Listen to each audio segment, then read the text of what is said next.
ভাইরা আমার, স্বামী যদি আদেশ করে যে আমার বাবা মার খেদমত করো, এখন বোনের প্রশ্ন হলো আমি অসুস্থ হয়ে গেলেও কি স্বামীর সে নির্দেশ মানতে হবে কিনা? উত্তর হলো না।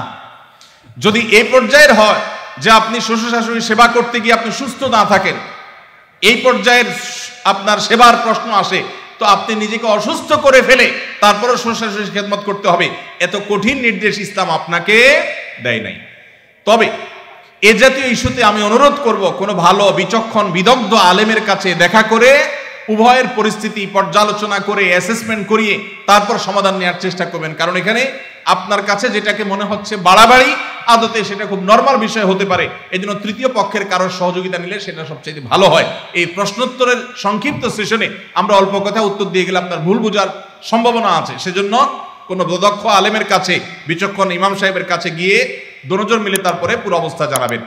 শরীয়ত মৌলিকভাবে মেয়েদের জন্য শ্বশুর শাশুড়ির খেদমত করাকে ফরজ ওয়াজিব করে নাই, কিন্তু স্বামীর প্রতি তার যে শ্রদ্ধা ভালোবাসার দাবি আছে, সেই দাবি থেকে যে স্বামীটা সারাদিন আমার সংসার সন্তানের উন্নতির জন্য কষ্ট করে, সেই স্বামীটার অগোচরে তার উপরে কর্তব্য তার বাপ মার সেবা করা। তিনি যেহেতু আমার কাজে গেছেন, আমি তার জন্য একটু হেল্প করলাম, তার হয়ে একটু কাজ করলাম। তাছাড়া মা বাবার মতো বয়সী মানুষ, তারা যখন আশেপাশে তাদের সেবা করার মানসিকতা থাকা দরকার। কিন্তু সেই সাথে এটাও ঠিক যে আমাদের সমাজে অনেক শ্বশুর শাশুড়ি আছে আস্ত জোয়ান তাগড়া সুস্থ সবল, এরপরও সে আশা করে বসে থাকে বৌমা সব করে দিবে। এটা খুব বাজে একটা অভ্যাস। অনেক শ্বশুর শাশুড়ি আছে, তারা মনে করে বৌমা ঘরে আসছে মানে হলো কাজের মেয়ে ঘরে আসছে, অতএব আমাদের এটা বাই ডিফল্ট পাওনা হয়ে গেছে। এটা খুবই বাজে একটা উদাহরণ। শ্বশুর শাশুড়িদেরও আল্লাহর কাছে বিচার আছে, তারা জুলুম করলে, সীমালঙ্ঘন করলে তাদেরও দায় আল্লাহ তাআলার কাছে থাকবে। নিজের মেয়েটা তাকে দিয়ে কোনো কাজ করায় না, আরেক ঘরের মেয়ে আসছে তাকে দিয়ে সারাদিন গাদা খাটনি করা, এটা জুলুম। অতএব জুলুমও করা যাবে না, আবার বোনরা শ্বশুর শাশুড়িদেরকে ইগনোরও করবেন না। আল্লাহ তাআলা আমাদেরকে আল্লাহর নির্দেশকে যথাযোগ্যভাবে মানার তৌফিক দান করুন। বেনামাজি মানুষ মৃত ব্যক্তিকে গোসল করাতে পারবে কি?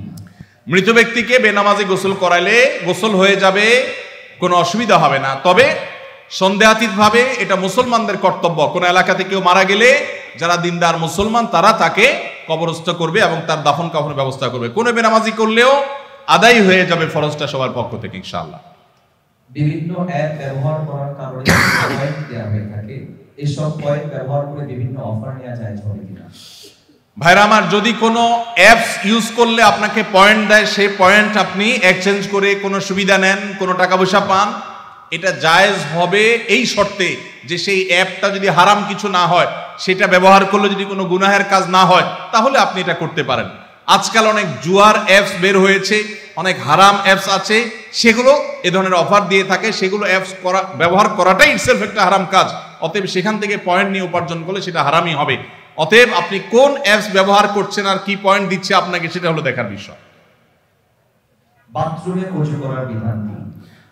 একটা মোস্ট কমন প্রশ্ন, বাথরুমে ওযু করার বিধান কি? ভাইরা আমার, বাথরুমের ভেতরে কমোড বা প্যান, এটার সাথে আপনার ওযুর যে টেপ বা বেসিন, এটার যদি কোনো পার্থক্য না থাকে, অর্থাৎ মাঝখানে কোনো আড়াল বা ব্যবধান না থাকে, তাহলে এই জায়গায় ওযু না করে ওযুটা বাহিরে কোনো ট্যাপে করা উত্তম।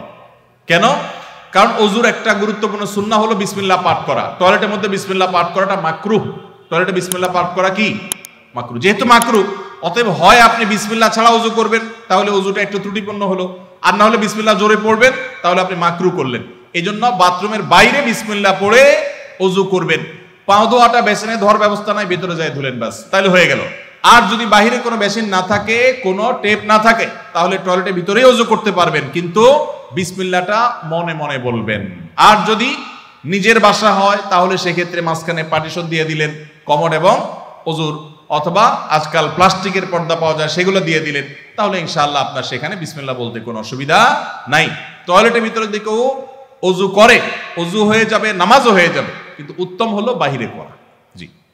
কাউকে যদি কালো জাদু করা হয়, ব্ল্যাক ম্যাজিক করা হয়, তাহলে আমরা বুঝতে পারবো কিভাবে? এবং এই কালো জাদু থেকে বাঁচার উপায় কি? কোনো আলেমের কাছে যেতে হবে নাকি নিজে আমল করলেই চলবে? ভাইরা আমার, কাকে কালো জাদু করা হয়েছে, কাকে করা হয় নাই, এটা বোঝাটা খুবই সিম্পল এবং খুবই সহজ একটা ব্যাপার। বিশেষ করে কিছু আলামত আছে যে আলামতগুলো খুব সহজেই দেখে বোঝা যায় এই লোকটা ব্ল্যাক ম্যাজিকের রোগী বা জাদুর রোগী। আপনারা জানেন যে আমাদের সমাজের এক শ্রেণীর মানুষ এই কালো জাদুতে বিশ্বাস করে না। যদি কেউ কোরআনের জীবন্ত মুজিজা আর অলৌকিকত্ব দেখতে চায় তাহলে সে কালো জাদু গ্রস্ত রোগীর মধ্যে কোরআনের আয়াত দিয়ে যে ট্রিটমেন্ট করা হয় এটা দেখে সে আল্লাহর কুদরত দেখতে পাবে, কোরআনের মিরাকল দেখতে পারে। তো কালো জাদু এটা কোনো মানুষকে আক্রান্ত করলে সচরাচর সাধারণত কোনো ওষুধে কোনো কাজ হয় না, কোনো চেক আপে কোনো রোগ ধরা পড়ে না, দিন দিন অসুস্থ হয়ে যায়, খুব ভয়ঙ্কর একটা পর্যায়ে চলে যায়। একটি বর্ণনা আছে কালো জাদু এটা মানুষকে কবর পর্যন্ত আর ওঁটকে পাতিল পর্যন্ত নিয়ে যায়, তার মানে শেষ করে ফেলে দেয়, নানা রকমের ক্ষতিগ্রস্ত মানুষকে করে। এবং আজকাল আপনারা দেখেছেন অনেকেই বিভিন্ন ফুটবল টিমের ভালো ভালো খেলোয়াড়দেরকে কালো জাদু করা হয় এবং এগুলো নিয়ে ইন্টারন্যাশনাল মিডিয়াগুলোতে বেশ ফলাও করে আপনার নিউজ প্রকাশ করা হয় এবং সমস্ত দুনিয়াতে মানুষের কাছে ওপেন সিক্রেট এখন যে বড় বড় খেলোয়াড়দেরকে ব্ল্যাক ম্যাজিক করা হয় এবং সেটার যে প্রভাব হয় সেটাও মানুষের কাছে দিনের আলো মতো পরিষ্কার। তাহলে আমার বুঝতে অসুবিধার কথা, বরং কোরআন যেটার কথা বলেছে সেটা বাস্তবায়ন দেখতে পেরে আমার ঈমান আরো বেড়ে যাওয়ার কথা। কিছু মানুষ আছে যে কোনো রোগ ধরা পড়ে না কিন্তু অসুস্থ হয়ে যাচ্ছেন, অস্বাভাবিক পর্যায়ে হয়ে যাচ্ছেন, এরকম বিষয়গুলো কালো জাদুর আক্রান্ত হওয়ার আশঙ্কা অনেক বেশি। ঠিক একইভাবে অনেকের অতিরিক্ত হাই আসে, অতিরিক্ত সীমাতিরিক্ত হাই আসে। হাই তোলাটা কিছু একটা লিমিটেশন আছে যে এই পর্যন্ত হাই তোলা এটা স্বাভাবিক, কিন্তু যখন অস্বাভাবিক পর্যায়ে পর্যন্ত চলে যাবে তখন সেটা কোনো কোনো ক্ষেত্রে ব্ল্যাক ম্যাজিকের রোগী হওয়ার আলামত থাকে। দিন দিন শুকায় যাওয়া নানা রকমের পরিস্থিতি আছে। সবচেয়ে বড় পরীক্ষা করার উপায় হলো সূরা বাকারা সহ বিভিন্ন রুকিয়ার অ্যাপ চালু করে দিলে, ভিডিও চালু করে দিলে, তেলাওয়াত চালু করে দিলে যদি এটা শোনার পরে অস্থির হয়, পেরেশান হয়, তাহলে এই লোকটার মধ্যে কালো জাদুর আশঙ্কা অনেক জোরালো, যে সে সহ্য করতে পারে না তেলাওয়াত। একদম সাদা মানুষ মুসলমান সহ্য করে, কিন্তু সে তেলাওয়াত বন্ধ করতে বলে, আজান সহ্য করতে পারে না। এরকম বিষয়গুলো সাধারণত ব্ল্যাক ম্যাজিক কাউকে করা হয়েছে তার একটা আলামত হয়। সবচেয়ে ভালো হয় ভালো কোনো রাকির কাছে গেলে তারা এটাকে অ্যাসেসমেন্ট করতে পারে বিভিন্নভাবে এবং ধরা পড়ে যে তার কালো জাদু হয়েছে কি হয় নাই। আজকাল এই আপনার রাকিদের নামে অনেক লোকজন আছে যারা কবিরাজি করে, উল্টাপাল্টা পদ্ধতি করে, ভালো মানুষও কালো জাদুর রোগী বানায় দেয়। অনেকে আছে নাম বাপের নাম বললে বলে দেয় যে জাদু করছে কি করছে না, এগুলো সবই বোগাস এবং এগুলো কোনো সঠিক পদ্ধতি না। আমার পরিচিত একজন বলল যে আমার এক দাদা বহু আগে মারা গেছেন, তো এরকম এক কবিরাজের কাছে যাই বললাম আমার দাদার নামে এটা, তার বাপের নামে এটা, দেখেন তো তার কোনো জাদু টাদু আছে কিনা। বলে হায় হায় রে, শেষ করে ফেলছে, তো আর বেশি দিন বাঁচবে না, অথচ উনি মরে শেষ। তো এরকম বন্ডামি ভাওতাবাজিও আছে। এই জন্য যারা কোরআন হাদিসের আলোকে রুকিয়া করে, ঝাড়ফুঁক করে, এরকম মানুষদের শরণাপন্ন হবেন। এই সমস্ত প্রশ্ন উত্তর দেওয়ার কারণে আমার কাছে সব ঝাড়ফুঁক নিতে আসে। আমি কোনো রাখি না ভাই, আমি নিজে অন্যদের কাছে ঝাড়ফুঁকের আমলটা নিতে হয়, অ্যাডভাইসটা নিতে হয়।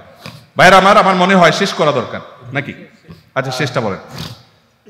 আমার শ্বশুরবাড়ির লোকজন আমার স্ত্রীকে জোর করে আমার কাছ থেকে আলাদা রাখে, অথচ আমার স্ত্রী আমার সাথেই থাকতে চায়, এক্ষেত্রে আমার করণীয় কি?